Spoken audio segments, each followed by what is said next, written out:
যে বিনা ওযুতে আপনি কোরআন শরীফ ধরতে পারবেন তার প্রমাণ ওয়াল্লাহ কিন্তু নিজে দুজগদার কি কপাল ফুলাই গুণ কইতো না হাত ধরে হেদায়েত আপনাকে দিয়ে দেবে এই ক্ষমতা কোন নবীর আছে না যে আল্লাহ আল্লাহ রাসূলের কষ্ট দে এগুন তো লাগি লানত দুনিয়া এবং আখিরাত আমি এই সময় কি ইচ্ছা হয় লেবে গেছিল নয়া ডাকাত গিয়া উষা বিল্ডিং দেখিয়া কইরে জীবনে অত উষা বিল্ডিং দেশ না দেখি কয় তালা গোনাত লাগছে 13 তালা গনছে এক বেটাই বুঝিলছে গুনে হাইছে কোন গাউত আইয়া করে দিয়া দিয়া হয় আই নকিতা করছে বিষয় কি বলে তালা গনছে তুই জানাস না এক তালা গনা 2 টাকা খাইছে সাসালে কত তালা গনছ এগিয়ে উঠিয়া গনছি 13 তালা ইকান না কইয়া কই গনছি 6 তালা এত রুইছে 12 টাকা দে রুইছে 12 দে লেখনে বলে এক তালা 2 টাকা হইল 6 তালা 12 টাকা বার করি দিছে এই গেছে 8 টাকা লিয়া ও হে তারে নিজরে কই হাল্লার গাছ ইঞ্চ নামে হতো চালা গনছি 13 তালা টাকা দিছি 6 তালা তো গাও গেগাইছে না খাইছে মাতা না তো গা কোন গেগাইছে গেগাইছে না নি টাকা দেওরা তো গা খাইয়া তারে হে বড় মনে হরে ধন্যবাদ দরকার বুঝছো না কোন চাচা আমি গনছি 13 দিছি ওয়াল্লাহ উল্লাহ কিন্তু আল্লাহ নিজে দুজগদার কি হইলে ইবাদি নিজরে ধন্যবাদ দিয়া পাঠাইলা ঠিক না ঠিক না ইয়া ই কপাল ফুলাই গুণ কইতো নে ভালো কোন জঙ্গল তো না আইছি আমার ভাই যখন বন্ধু যখন খ্রিস্টান বাচ্চা উঠিয়া কয় রে মুসলমান হল তোমরা তিন ভাইয়ের একটা সুবর্ণ সুযোগ দিলাম যদি তিন ভাইয়ের সুযোগ রে কাজও লাগাইতে পারো তোমরা নিহাল হই যাবাই তোমরা তাম রুম সাম্রাজ্যের মালিক হই যাবাই বিশ্ব সুন্দরী 3টা মেয়েরে তোমরা বিয়া করিয়া সুখী হইবাই আমরা লাহান বেটা হইলে হইল নিদুর চান্স কামও লাগাইতে নাকি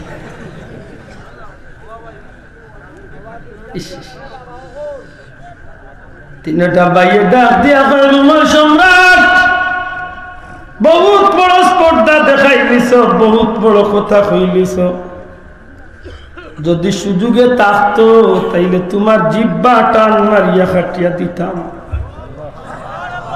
তুমি জানো না আমরা রাসূল করিম সাল্লাল্লাহু আলাইহি সাল্লামের প্রিয় সাহাবী ইসলাম জগতের খলিফা হযরত উমর রাদিয়াল্লাহু তাআলা এর সাথী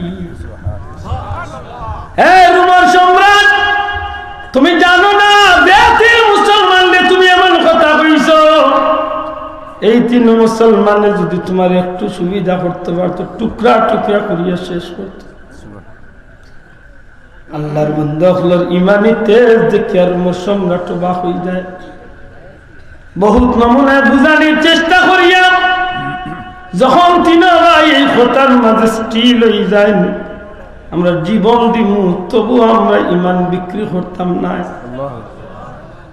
আল্লাহর বন্দাগুলো এই কথা হওয়ার বাদে উমর সম্রাট কঠিন হয় উঠিয়া কয় 3 ভাইরে চাইছিলাম সম্মানে তোমরা এই দেশে থাকবাই 3 ভাইরে বিশ্ব সুন্দরী 3টা মেয়ে দিমু 3 ভাইরে দেশের রাজা বানাইমু কিন্তু তোমরা তকদিরও নাই আরে সিপাহী এখন যাও তাড়াতাড়ি 3টা মোটা মোটা তেলর খড়াই বা ডেগ আনো তেলর খড়াইয়ের মাঝে ডেগর মাঝে ড্রাম ভর্তি তেল হল ছাড়তে থাকো নিচে তো আগুন জ্বালাইতে থাকো তেলর খড়াইগুলা যখন তেলগুলা আগুন গরম হইয়া ফালাফালি টফকাটফি শুরু করছে ওই সময় উমর সম্রাট দেখো সুযোগ আছে খাজো লাগাও নতুবা এই তেলর গরম খড়াইয়ের মাঝে একটা বাইরে আমরা ছাড়তে বাধ্য হই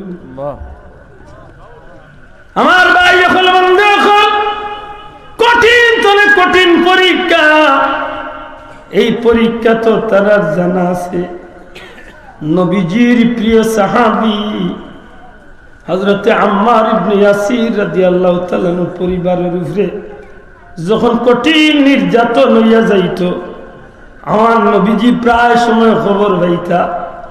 এমনকি আমার নবীজি তারার খান্দাবাদ দিয়া যাইতে সময় আল্লাহর হাবিবে ফরমাইতা, রে আম্মার ইবনে ইয়াসিরের পরিবার, তোমরা সবর করো, আল্লাহ তোমরা লাগি জান্নাতের ঠিকানা রাখছো।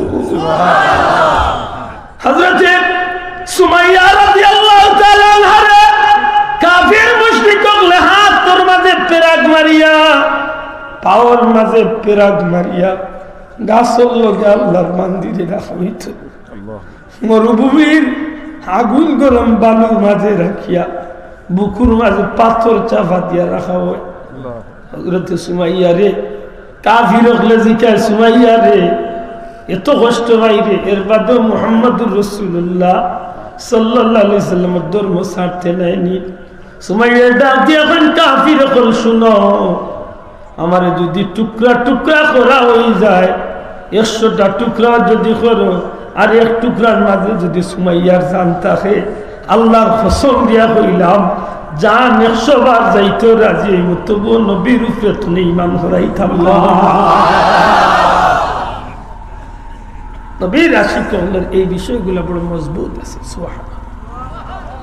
আমার ভাই হল বন্ধু হল কাফির হলে ডাক দিয়া কয়, সুমাইয়া তুমি জান দিতে বাধ্য যখন ওই দিবা, ইসলাম ছাড়তে না, তবে জানিয়া রাখো আমরা 2টা পাগলা উট খুঁজিয়া বার করব। 2টা পাগলা উটোর মাঝে দুসা রশি বান্ধিয়া, রে সুমাইয়া তোমার 2 পাওয়ার মাঝে রশি বান্ধিয়া দিমু। 2টা উঠে পাগলা উঠে আমরা 2 দিকে দৌড় তুলিয়া, তুমি সুমাইয়ারে যখন 2টা উঠে টান দিব, টান খাইয়া তুমি 2 টুকরা হয়ে যাইবা, ফারি যাইবা। সুমাইয়া কইন, আল্লাহর কসম 100 বার যদি আমারে আবার জিতা করা হয়, আরবার যদি আমার টান মারিয়া 2 টুকরা হয়, খোদার কসম দিয়া কইলাম সুমাইয়া 100 বার টুকরা হইতে রাজি, তবু ঈমান ত্যাগ করতাম না। শেষ পর্যন্ত আল্লাহর মায়ার বান্দিরে তারা তীর তরোয়াল দিয়ে মারল, এমনকি গুপ্তাঙ্গের দিকে, লজ্জাস্থানের দিকে টানবে বর্ষা মারিয়া আল্লাহর বান্দিরে জমিন তুলে বিদায় হয়। ইসলামের প্রথম শহীদ আল্লাহর বান্দি হযরতে সুমাইয়া রাদিয়াল্লাহু তাআলা। যদি কোন সুবহানাল্লাহ। আমার ভাই হল বন্ধু হল এই তিনজন মুসলমান যুবককে ডাক দিয়ে কয়, না রোমান সম্রাট শুনো, তুমি আমরা তেলর গরমের ভয় দেখাইয়া কোনো লাভ হইতো না। জুড়ে হোক আল্লাহু আকবার। এই তেলর ভয় দেখাইয়া আমরা তুমি খাবো করতে পারতে না, তোমারে জানাইয়া দিলাম তোমার যা জানে চায়, যা মনে চায় তা তুমি করতে দেখো, আমরা কসম আল্লাহ জীবন দিমু, তবু আমরা ঈমান বিক্রি করতাম না। যেমনি কথা নুনাইয়া দেন, সাথে সাথে আল্লাহর হাবিবর এই 3 জন আশিকের মাঝে 3 ভাইয়ের মাঝখানে বড় ভাইটারে তারা হাতে ভাই দরিয়া উত্তপ্ত আগুন গরম তেলর কড়াইয়ের মাঝে ছাড়ি দে। যেমনি আল্লাহর বন্দারে তেলর কড়াইয়ের মাঝে ছাড়া হয়, কয়েক সেকেন্ডের ভিতরে আস্তা মানুষটা জ্বলিয়া তেলর ভিতরে বাসিয়া উঠি যা। ইন্না লিল্লাহি ওয়া ইন্না ইলাইহি রাজিউন। 2 ভাই সামনে খাড়া, আল্লাহর বান্দা আখলা এমন ভাবে মজবুত হইয়া খাড়া হইছেন, মনে মনে কইন, বড় ভাই, বাইরে তুই গেছ তুই রে ভাই, আমরা বিশ্বাস করি এত সময় তুই জান্নাত গিয়া পৌঁছি গেছ। মনের মাঝে স্মৃতির পাতার মাঝে বাসিয়া উঠে হযরতে হুসাইন রাদিয়াল্লাহু তাআলা নূর কারবালার শহীদ দখলর কথা তার চোখের সামনে বাসিয়া উঠে। হযরতে কারবালার ময়দান ইমাম হুসাইন রাদিয়াল্লাহু তাআলা নূর বাচ্চা আলী আসগর রাদিয়াল্লাহু তাআলা নূর যে সময় পানির লাগি শহীদ হয়ে গেলা, আলী আসগরের শহীদ দুনিয়া তান বড় ভাই আলী আকবর খাড়া হইলা। কিতাবের মাঝে আল্লামা শফিউল কারবি রহমাতুল্লাহ আলাইহি হযরতে আলী আকবর যখন খাড়া হয়েছেন মাত্র 17 বছরের বাচ্চা, কোন কিতাব লেখন 14 বছরের বাচ্চা। একজন বাচ্চা মানুষ যখন খাড়া হইয়া বাবার খান্দার যান গিয়া দেখুন ছোট্ট দুধর বাইটা রক্তে লাল। জিকে গেলে আব্বা যান আমার ভাইয়ের কি হইছে? ইমাম হুসাইনের চকুর পানি ফালাইন, কিন্তু মাতবার মতো শক্তি যেমন আর আইছে। বিবি শহর বানু তাবুর ভিতরে চলাইয়া যেখানে নবীজির সাহাবী আল্লাহর হাবিবের আওলাদ, দয়া করে হোক্কা আমার বাচ্চারে আপনি পানি পান করাইননি। আল্লাহ নবীর এটা ডাক দিয়ে এখন বিবি গো এমন ভাবে পান করাইছি রে বিবি, জীবনে কোনদিন তোমার বাচ্চার পানি চাইতাম। হযরত হুসাইন বিবির এত দুধের বাচ্চাটারে তুলিয়া দিলে শহর বানুকুলোর মাঝে বাচ্চাটারে লইয়া দেখুন বাচ্চার বুকে দিয়ে তীর হামাইছে, ফিটে দিয়ে বার হইছে। দুধের বাচ্চার রক্তে শরীর লাল। ইমাম হুসাইনের স্ত্রী ইমাম হুসাইন সহ বাচ্চারে গোসল দেওয়াইলা রক্ত দিয়া আসমান মুখা চেহারা তুলিয়া খান্দইলার কইল মাবুদ ও মৌলা, আমার বাচ্চার রক্তর বদলে আমি দুনিয়ায় চাই না গো মৌলা। আমার বাচ্চা শহীদ হইলা কোনো দুঃখ নাই।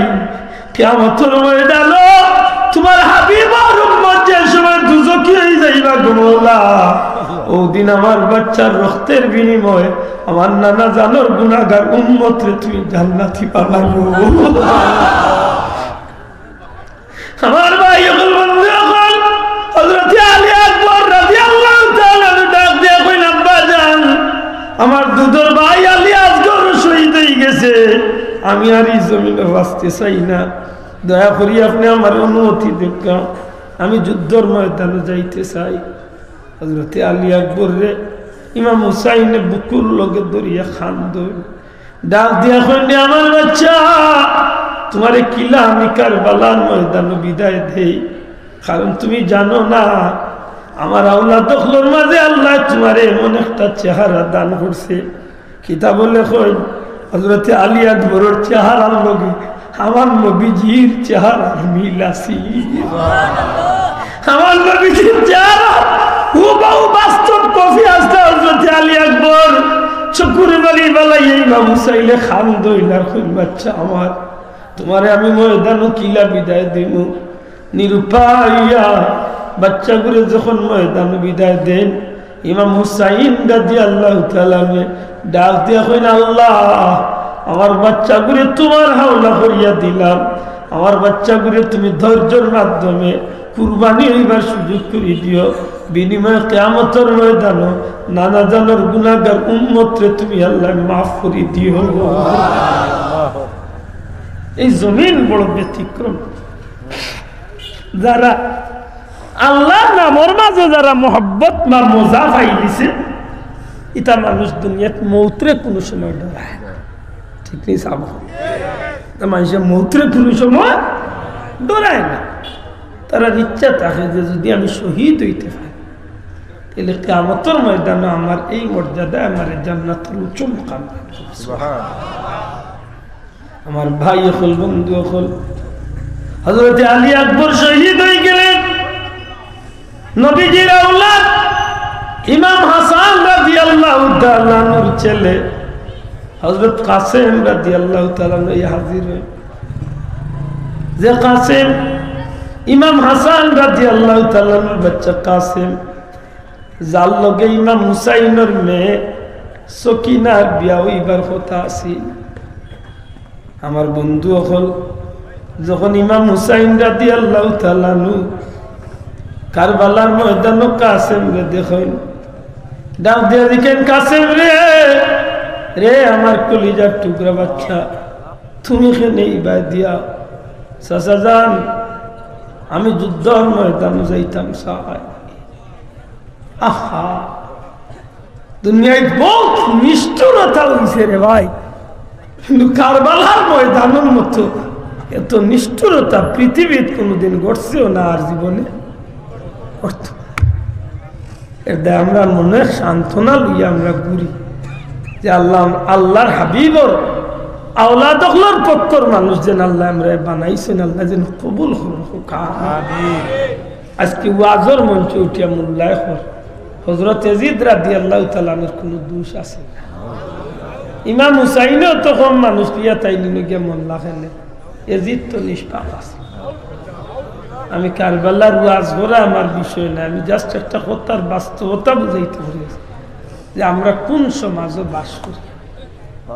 কারবালার ইতিহাস হাত লইলে দেখা যায় যেসা মেসা বইয়ের ইতিহাস না পড়িয়া আল্লাহ ইবনে কাসির রহমতুল্লাহ আলাইহির বিদায়া নেহায়া পড়েন জানি, তখন কারবালার সঠিক ইতিহাসের কিছু তথ্য।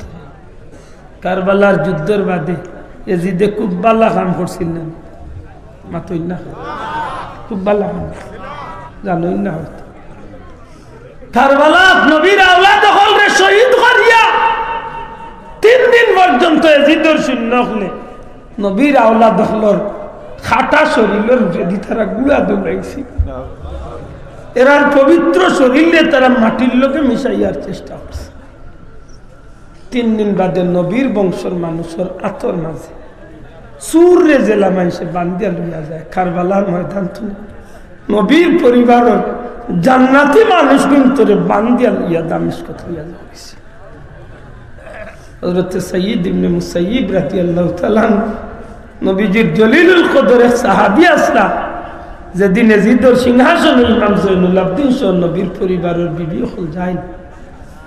এই সময় ইয়াজিদের সামনে নিয়া ইমাম হুসাইন রাদিয়াল্লাহু তাআলা মাথা মুবারকরে রাখা হইছে।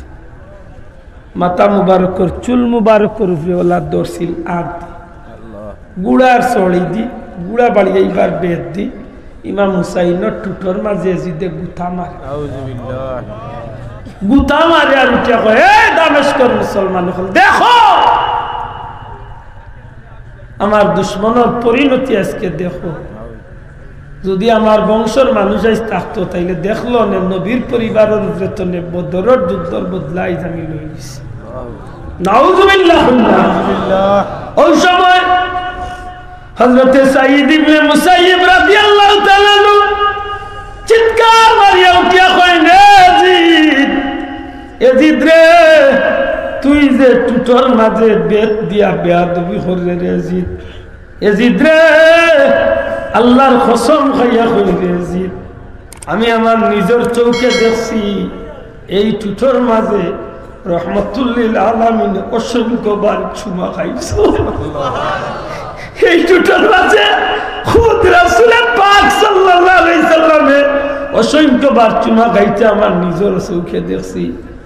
ওই সময় ইয়াজিদে রাগ করিয়া উঠিয়া কয়, আমার সামনে তো নেহরিয়া যাও, নাইলে তোমার আমি কতল করিলাম।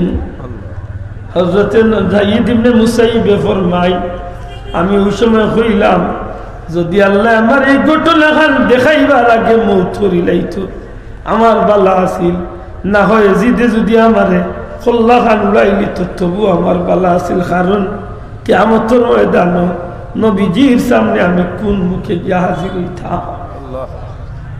এত দুর্ব্যবহার আমার বন্ধু এখন দামেস্কের সিংহাসন তলে ইয়াজিদ বাহিনী যখন আমার নবীজির পরিবারের মানুষের মদিনাত বিদায় করি লাইল, এর বাদে মক্কা মদিনাত ইয়াজিদের শূন্য হলে আক্রমণ করছে। জানৈনিক নাই সামান্য মনে করি দেয় মক্কা শরীফের গরু খানায় কাবার গিলাফ পর্যন্ত আগুন লাগাইছে। ওই ইয়াজিদ বাহিনী ৬০,০০০ সৈন্য দিয়া মদিনা মুনাওয়ারার পবিত্র মাটিত আক্রমণ করাইছে। ১,০০০ উপরে নবীজির সাহাবীগুলোরে হত্যা করছে। কসম আল্লাহর, মদিনার পবিত্র ১,০০০ উপরে মহিলাগুলোর ইজ্জত নষ্ট করেছে। নবীজির মসজিদের ভিতরে ৩ দিন আযান ইকামত বন্ধ হয়েছে। আল্লাহ রাসূল রোজা কুদ্দুসের কিনারা এদিন শূন্য হলে উট গুড়ারে বান্ধিয়া তুইয়া ও তার পেশাব দিন নবীর রোজা শরীফ পর্যন্ত। হযরত সাইয়্যিদ ইবনে মুসাইয়্যিব তখন ইয়াজিদের সিংহাসন তুলে মদিনাত গেছে। লাগে আমি বৃদ্ধ মানুষ, যে 3 দিন মদিনার মসজিদ আযান হইছে না ইকামত হইছে না, নবীজির মসজিদের ভিতরে ইয়াজিদ শূন্য হলে গুড়া দৌড়াইছে। নবীজি রোজা শরীফের লোকে বেয়াদবি করছে। এই 3 দিন আজান নাই, একামত নাই, নমাজ নাই, কিন্তু আমি সাইয়্যিদ মদিনার মসজিদের নমাজ পড়ছি। কিতাল লাগে কিলা নমাজ পড়লাম। হযরতে সাইয়্যিদ ইবনে মুসাইয়িব রাদিয়াল্লাহু তাআলা দিয়ে ফরমায়, যখন এজিদ শূন্য হলে আমার মসজিদে নববী পাইতো, তখন আমি ইচ্ছা করিয়া পাগলর মানুষের বেশ ধরিতাম। আমি পাগল হয়ে যেতাম, তারারে বুঝাইতাম যে আমি এক পাগল। আসলে আমি ইচ্ছা করিয়া পাগলর গঠন ধরতাম। কিন্তু রে জগতের মানুষ, যে সময় ঘড়ি নাই, টাইম দেখার কোনো ব্যবস্থা নাই, এই 3 দিন মদিনার মসজিদে আজান একামত বন্ধ থাকলেও আমি সাইয়্যিদ ইবনে মুসাইয়িবের নামাজ বাদ দিছি না। আমি কোন টাইম দেখিয়া নামাজ পড়তাম, কোন ঘড়ি দেখিয়া নামাজ পড়তাম, ঘড়ি নাই, টাইম নাই, কিন্তু যে সময় আমার মনে পড়তো ফজরের নামাজ হইছে, ওই সময় আমি নবীর রওজার খোলার যাইতাম। যে সময় মনে হইতো জোহরের নামাজের টাইম হইছে, রওজা শরীফের কিনারে যাইতাম। আসরের টাইমে রওজা রাসূলের পাকের কিনারে যাইতাম। মাগরিবের টাইমে নবীজির রওজার কিনারে যাইতাম। এসব টাইমে নবীর রওজার কিনারে যাইতাম। আল্লাহর কসম, এই সব সময় 5 ওয়াক্ত নামাজের টাইমে রওজা শরীফের কিনারে গিয়া যখন ধ্যান দরিয়া নিরাই বইতাম, রওজা শরীফ তনে আমি স্পষ্ট আযান ইকামতের আওয়াজ শুনতাম। আযান ইকামত দুনিয়া আমি 3 দিন মসজিদে নববীতে আমি নামাজ পড়ছি। আমি জ্বালা কেউ মসজিদে নববীতে নামাজ পড়ছি। ও ইয়াজিদের লোকদের একটা মানুষ পার হইছে, ওয়াজ করে, নামাজ পড়ে, রোজা রাখে, সবটা করে, একেবারে টুপি দাড়ি ফাঁকি সবটা ঠিকঠাক আছে। উঠিয়া কর ইমাম হুসাইনের দোষ, এজিদ ঠিক আছে। আল মারউ মা মান আহাব্বা।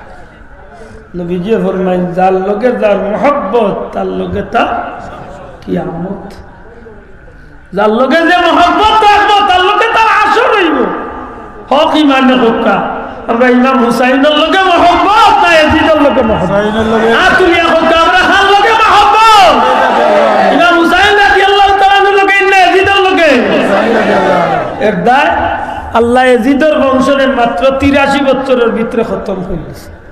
যে দিজে চাইছি, যে জিদে চাইছি কারবালাত নবীর বংশরে মারি লাইতো, আল্লাহ এখন দিয়েছি তোর বংশ দুনিয়ায় শেষ হয়ে যাবে, কিন্তু আমার নবীর বংশ কিয়ামত পর্যন্ত থাকবে। মাত্র 83 বছরের ভিতরে জিদর বংশ সাফ। আল্লাহ এক বেটা বানাইছিল, ঘুরে এক বেটা গাড়াইছিল। কিতাবের নাম লেখছে, নিগুর নাম মুখতার সাখাফি। মুখতার সাখাফি নামে এক বেটা বার হয়েছিল। ইয়া মাবুদ, ইতিহাস করলে গার রুম খাড়া হয়ে যায়। মুখতার সাখাফিয়ে যে নেক্সুব দেওয়া দিছে চাচাইতে, এমন মায়ের মারছে, এজিদর যে ঘুরে যে পাইছে মারিয়া টুকরা টুকরা করিয়া কুত্তা বিলাই রেখা পাইছে। আল্লাহর জমিনে আল্লাহ বদলা দেয়নি না দেয় না। ইন্নাল্লাযীনা ইউযুনাল্লাহা ওয়া রাসূলাহু লা'নাহুমুল্লাহু ফিদ-দুনিয়া ওয়াল আখিরাহ। যে গে আল্লাহ আল্লাহর রাসূলকে কষ্ট দেয়, এগুন তোর লাগে লানত দুনিয়া এবং আখিরাত। ও লানতের শিকার হয়েছিল এজিদ ভাই। আমার কথা বুঝছেন নি? পাল্লা করি বুঝে তা হইন জানো কোন বাইতি লোক দোষ, ভাই সাহেব এজিদের লোক দোষ তা না ইমাম হুসাইন রাদিয়াল্লাহু কতগুর মাথে বুঝা যায়। হে যদি সুযোগ পাইতো তে এজিদের টাইম গুলি বাতি দিয়ে কতগু দিয়া কুটুমিত লা হাওলা ওয়ালা কুওয়াতা ইল্লা বিল্লাহ।